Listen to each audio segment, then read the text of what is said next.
नमस्कार। आकाशवाणी से प्रस्तुत है समाचार संध्या।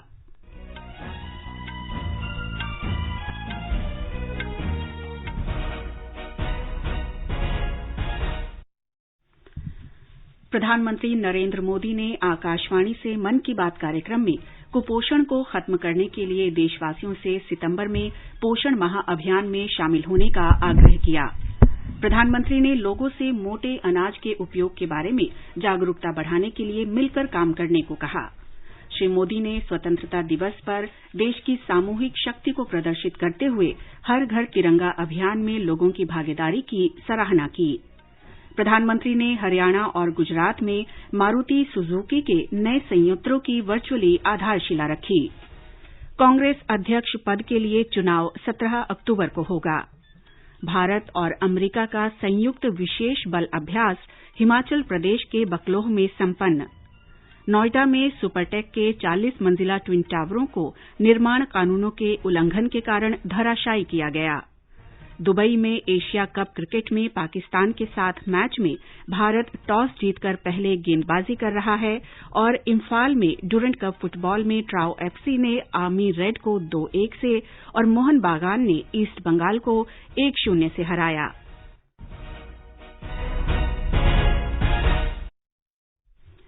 समाचार संध्या में जागृति शर्मा के साथ मैं नीलम मलकानिया। प्रधानमंत्री नरेंद्र मोदी ने कहा है कि सामाजिक जागरूकता के प्रयास कुपोषण से निपटने में महत्वपूर्ण भूमिका निभाते हैं। आकाशवाणी से मन की बात कार्यक्रम में प्रधानमंत्री ने सभी से कुपोषण से लड़ाई में शामिल होने का आह्वान किया। उन्होंने कहा कि सितंबर का महीना त्योहारों के साथ साथ पोषण से जुड़े अभियान के लिए समर्पित है। सितंबर का महीना त्योहारों के साथ साथ पोषण से जुड़े बड़े अभियान को भी समर्पित है। हम हर साल 1 से 30 सितंबर के बीच पोषण माह मनाते हैं। कुपोषण के खिलाफ पूरे देश में अनेक क्रिएटिव और डाइवर्स एफर्ट्स किए जा रहे हैं। टेक्नोलॉजी का बेहतर इस्तेमाल और जन भागीदारी भी पोषण अभियान का महत्वपूर्ण हिस्सा बना है। देश में लाखों आंगनवाड़ी कार्यकर्ताओं को मोबाइल डिवाइस देने से लेकर आंगनवाड़ी सेवाओं की पहुंच को मॉनिटर करने के लिए पोषण ट्रैकर भी लॉन्च किया गया है। सभी एस्पिरेशनल डिस्ट्रिक्ट्स और नॉर्थ ईस्ट के राज्यों में 14 से 18 साल की बेटियों को भी पोषण अभियान के दायरे में लाया गया है। प्रधानमंत्री ने असम के बोंगाई गांव में चलाई जा रही लोकप्रिय योजना संपूर्णा का उदाहरण दिया और कहा कि ये कुपोषण से लड़ाई का एक अनूठा तरीका है। असम के बोंगाई गांव में एक दिलचस्प परियोजना चलाई जा रही है, प्रोजेक्ट संपूर्णा। इस प्रोजेक्ट का मकसद है कुपोषण के खिलाफ लड़ाई और इस लड़ाई का तरीका भी बहुत यूनिक है। इसके तहत किसी आंगनवाड़ी केंद्र के एक स्वस्थ बच्चे की मां एक कुपोषित बच्चे की मां से हर सप्ताह मिलती है और पोषण से संबंधित सारी जानकारियों पर चर्चा करती है। यानी एक मां दूसरी मां की मित्र बन उसकी मदद करती है, उसे सीख देती है। इस प्रोजेक्ट की मदद से इस क्षेत्र में एक साल में 90% से ज्यादा बच्चों में कुपोषण दूर हुआ है। प्रधानमंत्री ने कहा कि संयुक्त राष्ट्र ने 2023 को अंतर्राष्ट्रीय मोटा अनाज वर्ष के रूप में मनाने की घोषणा का प्रस्ताव पारित किया है। इस प्रस्ताव का 70 से अधिक देशों ने समर्थन किया। श्री मोदी ने कहा कि आज दुनिया भर में मोटे अनाज की लोकप्रियता बढ़ रही है। पिछले कुछ समय से भारत में कोई भी जब विदेशी मेहमान आते हैं, राष्ट्राध्यक्ष भारत आते हैं, तो मेरी कोशिश रहती है कि भोजन में भारत के मिलेट्स यानी हमारे मोटे अनाज से बनी हुई डिशेज बनवाऊं। और अनुभव यह आया है इन महानुभावों को यह डिशेज बहुत पसंद आती है और हमारे मोटे अनाज के संबंध में, मिलेट्स के संबंध में काफी कुछ जानकारियां एकत्र करने का वो प्रयास भी करते हैं। मिलेट्स, मोटे अनाज प्राचीन काल से ही हमारे एग्रीकल्चर, कल्चर और सिविलाइजेशन का हिस्सा रहे हैं। प्रधानमंत्री ने कहा कि देश में मोटे अनाज को प्रोत्साहन देने के लिए अनेक प्रयास किए जा रहे हैं। इसके अनुसंधान और नवाचार पर ध्यान देने के साथ ही किसान उत्पादक संगठनों को प्रोत्साहित किया जा रहा है ताकि इनका उत्पादन बढ़ाया जा सके। उन्होंने कहा कि हमारे पूर्वजों की दूरदृष्टि और एकात्म चिंतन आज भी बहुत महत्वपूर्ण है। श्री मोदी ने कहा कि हमारी संस्कृति में हजारों वर्ष पहले से ही जल और जल संरक्षण का महत्व समझाया गया है। ये ज्ञान आज के संदर्भ में अत्यंत महत्वपूर्ण है। इस संबंध में उन्होंने ऋग्वेद की सूक्ति का उदाहरण दिया। श्री मोदी ने कहा कि 4 महीने पहले मन की बात कार्यक्रम में अमृत सरोवर की अपील प्रशासन सहित सभी के प्रयासों से अब जन आंदोलन बन गई है।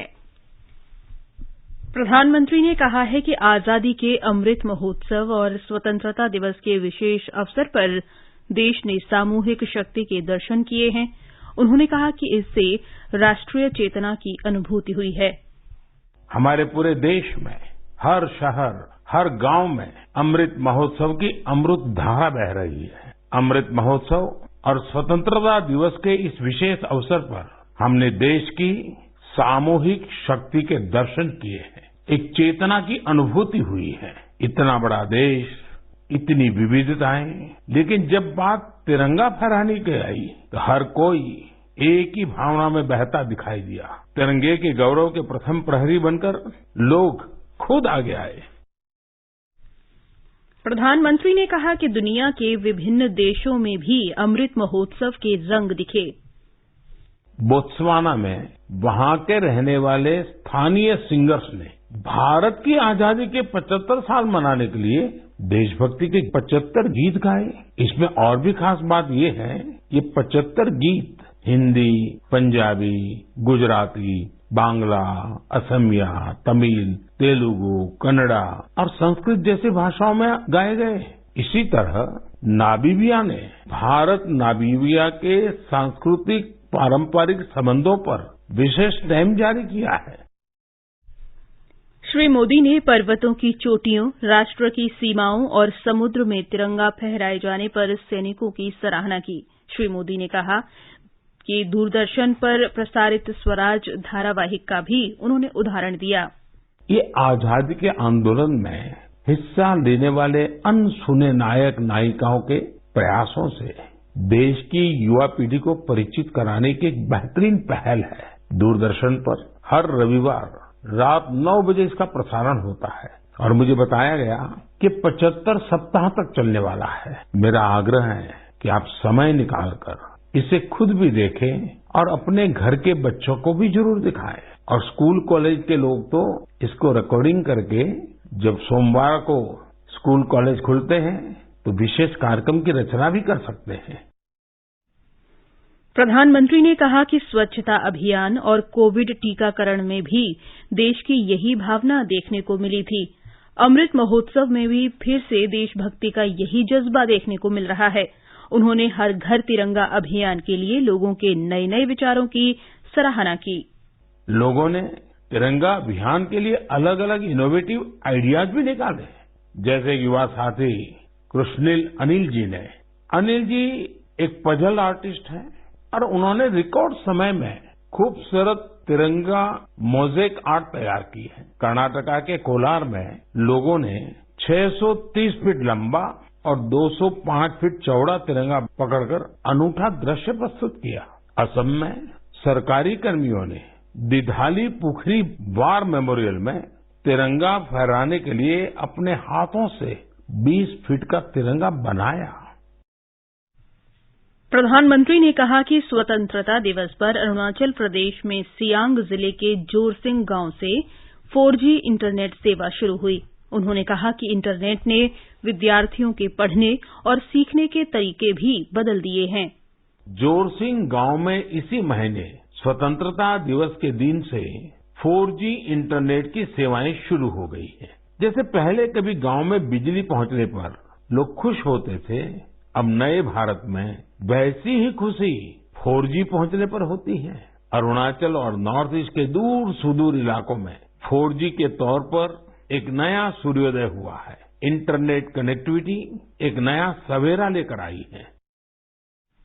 प्रधानमंत्री ने कहा कि मेजर ध्यानचंद की जयंती पर 29 अगस्त को राष्ट्रीय खेल दिवस मनाया जाएगा।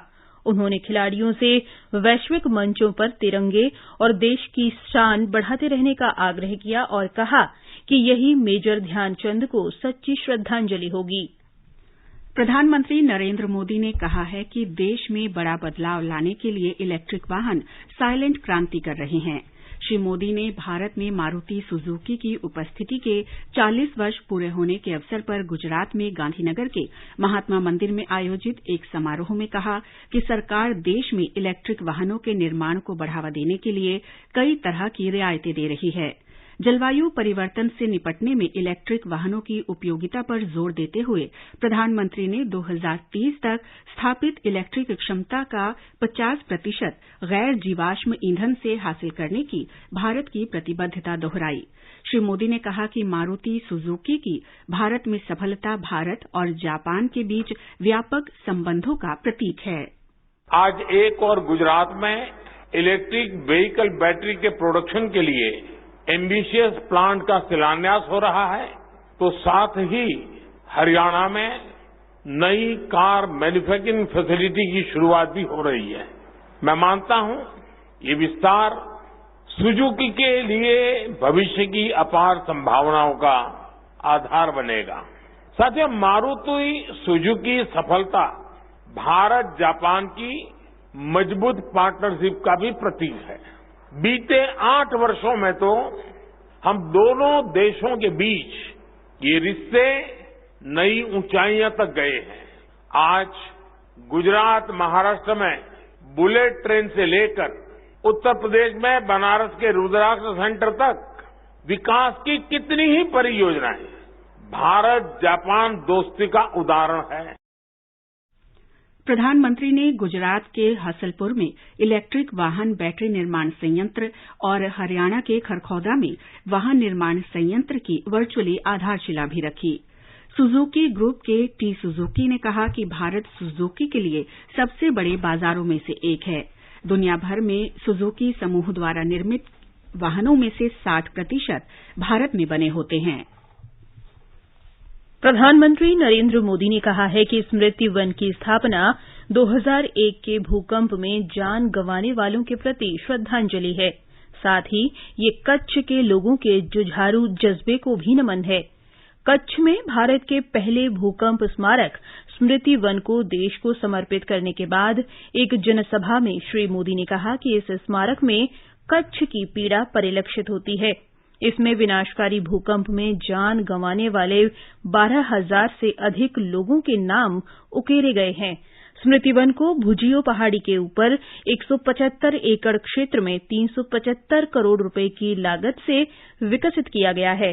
प्रधानमंत्री ने भूकंप के मलबे में दबे 185 बच्चों और 20 शिक्षकों को श्रद्धांजलि देने के लिए अंजार शहर में निर्मित वीर बालक स्मारक को भी वर्चुअली राष्ट्र को समर्पित किया।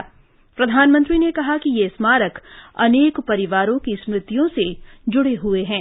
स्मृति वन मेमोरियल और अंजार में वीर बालक स्मारक का लोकार्पण कच्छ की, गुजरात की, पूरे देश की साझी वेदना का प्रतीक है।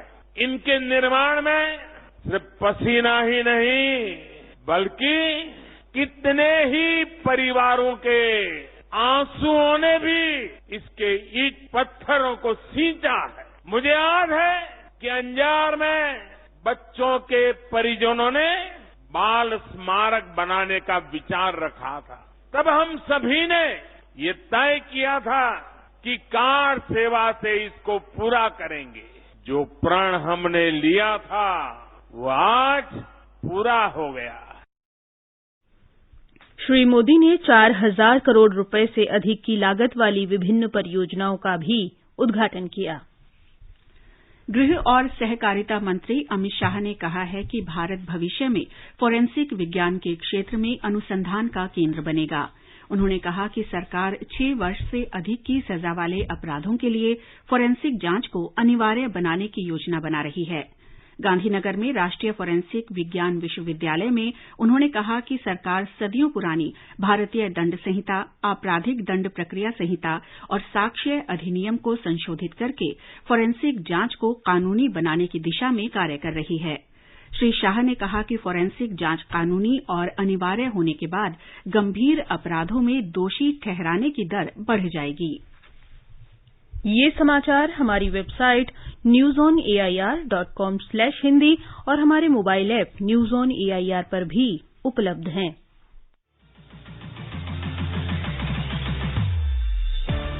अगर आप कॉम्पिटिशन्स की तैयारी कर रहे हैं तो आप सबों के लिए ऑल इंडिया रेडियो की प्रेजेंटेशन है अभ्यास, एक ऐसा प्रोग्राम जहां हमें 9289094044 पर व्हाट्सएप करते हैं आप अपने ऑडियो सवाल या फिर ईमेल करते हैं abhyas.airnews@gmail.com पर और इसका जवाब एक्सपर्ट देते हैं रात 9:30 बजे शनिवार को। ज्योग्राफी यानी कि भूगोल है इस बार का विषय और सवाल भेजने की अंतिम तारीख है 31 अगस्त। आपका अभ्यास हमारा प्रयास।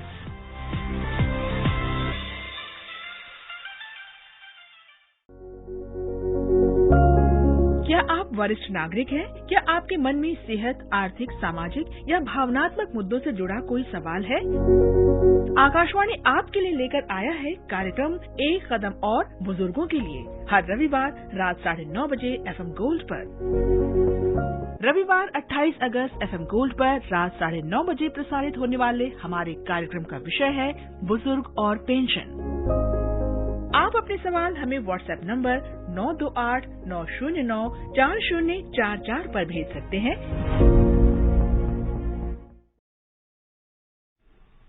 समाचार संध्या में आपका फिर स्वागत है।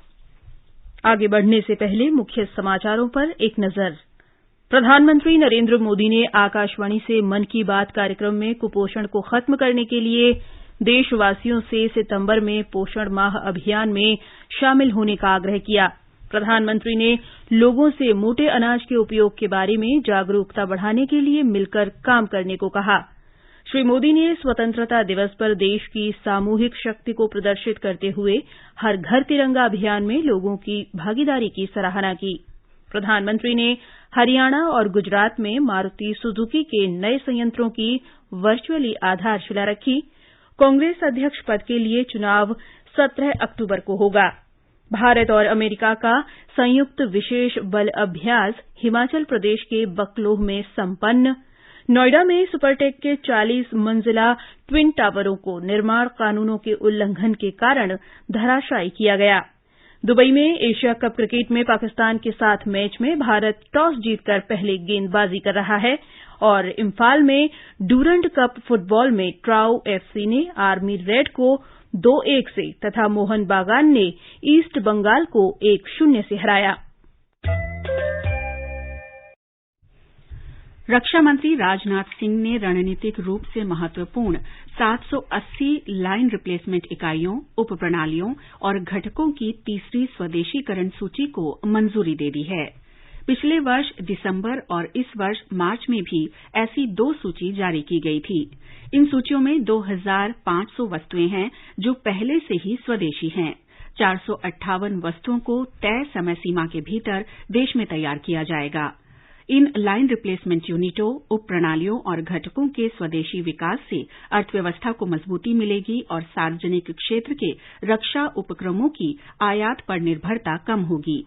इससे घरेलू रक्षा उद्योग की डिजाइन क्षमताओं का दोहन करने और भारत को इन प्रौद्योगिकियों के डिजाइन तैयार करने में अग्रणी बनाने में मदद मिलेगी। वाणिज्य और उद्योग मंत्री पीयूष गोयल ने government e market place GeM portal पर धोखाधड़ी की गतिविधियों पर कड़ी कानूनी और दंडात्मक कार्रवाई करने को कहा है। केंद्रीय मंत्री ने नई दिल्ली में जेम की प्रगति की समीक्षा करते हुए कहा कि पोर्टल पर अनियमितताएं तलाशी जा रही हैं। उन्होंने कहा कि पोर्टल को सरल बनाने के लिए आर्टिफिशियल इंटेलिजेंस का भी इस्तेमाल किया जा रहा है। उन्होंने बताया कि सामाजिक समावेशन और उद्योग धंधों को बढ़ावा देने के लिए सभी सरकारी खरीद को पोर्टल पर लाने की जरूरत है। पृथ्वी विज्ञान मंत्री डॉक्टर जितेंद्र सिंह ने आज तटीय स्वच्छता अभियान को समर्पित वेबसाइट का शुभारंभ किया। पोर्टल www.swachhsagar.org तटीय स्वच्छता अभियान को और गति देगा। नई दिल्ली में उन्होंने बताया कि सार्वजनिक और फिल्म जगत की हस्तियों, छात्रों और जीवन के सभी क्षेत्रों के लोगों ने अखिल भारतीय तटीय स्वच्छता अभियान में हिस्सा लिया है। श्री सिंह ने बताया कि 75 दिवसीय तटीय स्वच्छता अभियान के पहले 20 दिनों में 200 टन से अधिक कचरा, मुख्य रूप से एकल उपयोग प्लास्टिक, समुद्र तटों से हटा दिया गया है।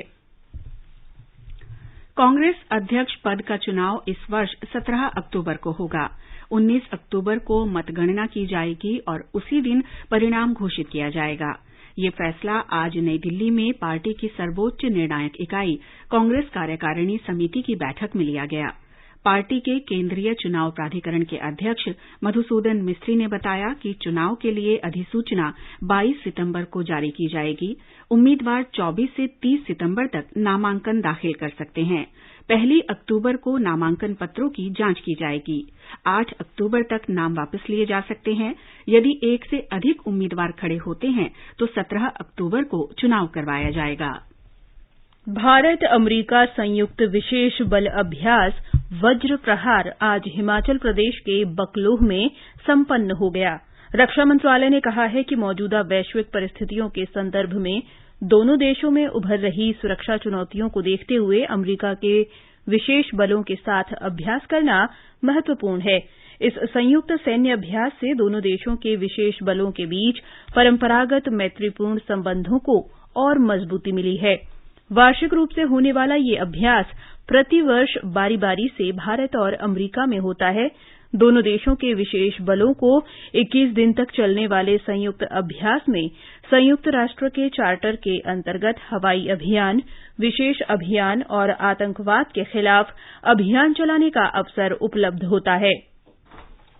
भारत का सबसे बड़ा लोक सेवा प्रसारक आकाशवाणी देश की स्वतंत्रता के बाद पिछले 75 वर्ष से देशभर के नागरिकों तक सूचना और समाचार पहुंचा रहा है। आकाशवाणी समाचार आजाद भारत की बात आकाशवाणी के साथ श्रृंखला में स्वतंत्रता के 75 वर्ष पूरे होने का उत्सव मना रहा है। ये कार्यक्रम आकाशवाणी के माध्यम से जीवन के विभिन्न क्षेत्रों में स्वतंत्रता के बाद भारत की यात्रा का वर्णन करता है।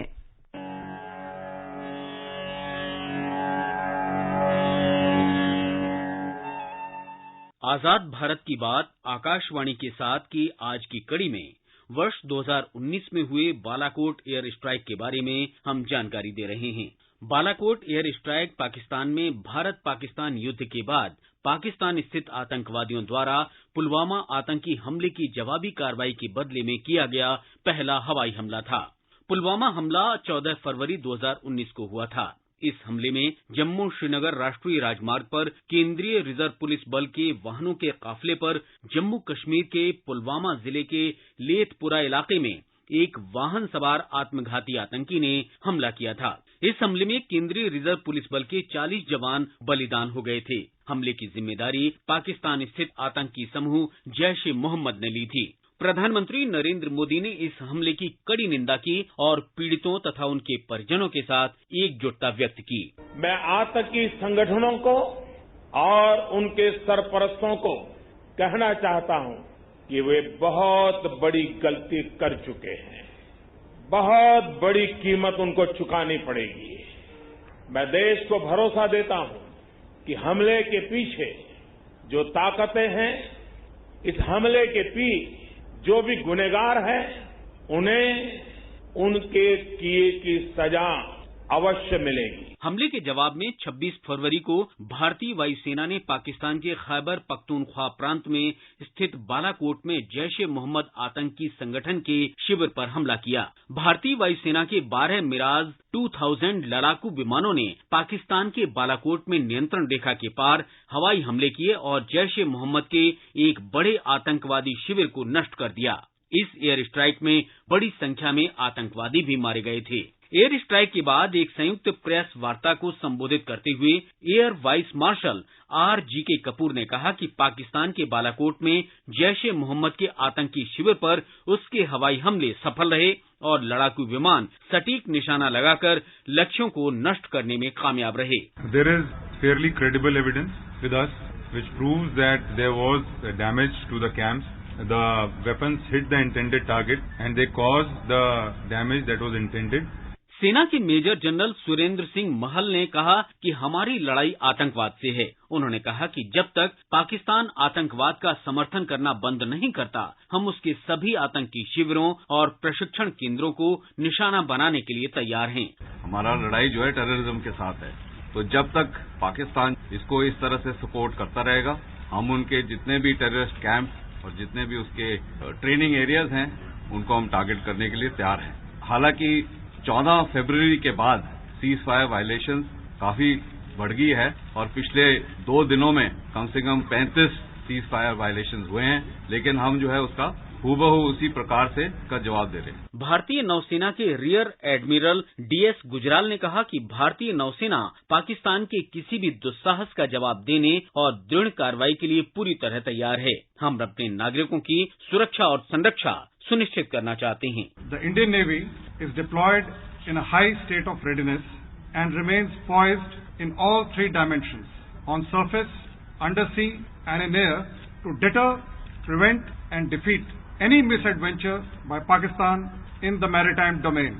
I can assure you of a resolute, swift and strong response by the Navy when needed. Mukesh Kumar, Akashvani समाचार, दिल्ली।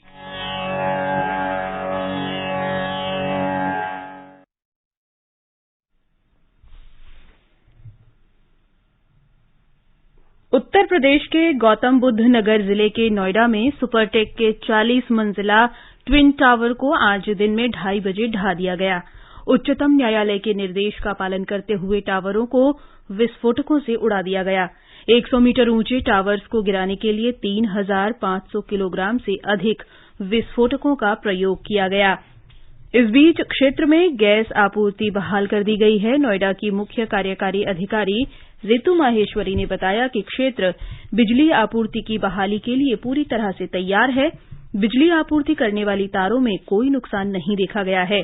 टावर के आसपास के भवनों में अपने घर छोड़कर गए लोगों को वापस लौटने की अनुमति दे दी गई है। उत्तराखंड में ऊधम सिंह नगर जिले में एक सड़क दुर्घटना में 6 लोगों की मृत्यु हो गई है और 34 लोग घायल हुए हैं। मुख्यमंत्री पुष्कर सिंह धामी ने दुर्घटना की मजिस्ट्रेट से जांच कराने का आदेश दिया है। मुख्यमंत्री राहत कोष से प्रत्येक मृतक के परिवार को 2 लाख रुपए और गंभीर रूप से घायलों को 50-50 हजार रुपए तथा मामूली रूप से घायलों को 25-25 हजार रुपए देने की घोषणा की गई है। दुबई में एशिया कप क्रिकेट में भारत और पाकिस्तान के बीच मुकाबला जारी है।